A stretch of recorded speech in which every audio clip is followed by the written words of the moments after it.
Близится один из главных праздников в мире православных – Крещение Господне. В эти дни самые горячие веры окунаются в освященные ледяные проруби в Якутии. Несмотря на эпидемиологическую обстановку, организовано около 20 мест для массовых купаний. В центральные купели в Якутске уже прошли омовение первые верующие. Подробности у Евгения Заборовского.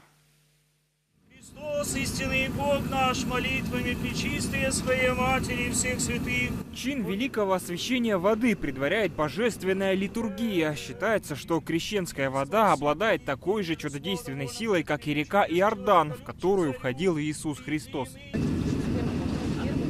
С молитвой на устах верующие с головой окунаются в прорубь. Ни ледяная вода, ни морозы под минус 40 не останавливают желающих приобщиться к этому процессу.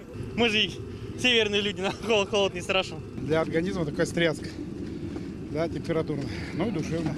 Легкость, радость. Всех с праздником великим. За час в этой купели окунулись не больше 15 человек. Далеко не рекорд, но учитывая погоду и эпид-ситуацию, понять можно. Кстати, антиковидные меры действуют и здесь. QR-код, конечно, не потребуют, но соблюдать дистанцию точно попросят. Многие говорили, что как раз когда тяжелое время приходит, когда испытания идут, надо показывать в том числе и твердость веры. Я рад, что крещенские купания, столь любимые у нас в стране и в республике Саха-Якутия, они у нас начались. Всего в регионе оборудовано 11 разрешенных мест для купания, а в Якутске одна традиционная купель в местности Зеленый Луг. Здесь установлены палатки для обогрева, также дежурят спасатели и скорая помощь.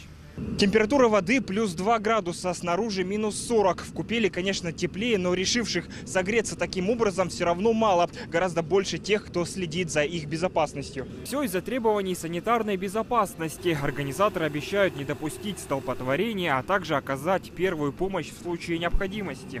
По решению КЧС ОПБ как республиканского, так и муниципальных уровней в обязательном порядке во всех местах выставляются медицинские работники с целью возможного оказания помощи тем, кто почувствует себя нехорошо.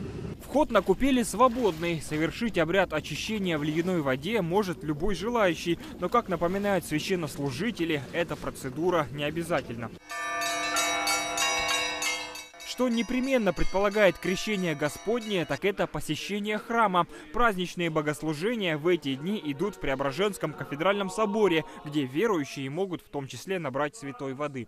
Молимся, чтобы Дух Святой Божий сошел на эту воду, а она, в свою очередь, стала средством, через которое мы приобщимся благодати Божией и станем ближе к Господу. При входе в храм якутян также попросят соблюдать масочный режим и другие санитарные требования, чтобы не омрачить великий православный праздник вынужденным обращением в больницу. Евгений Заборовский, Виктор Рукавишников. Вести. Якутск.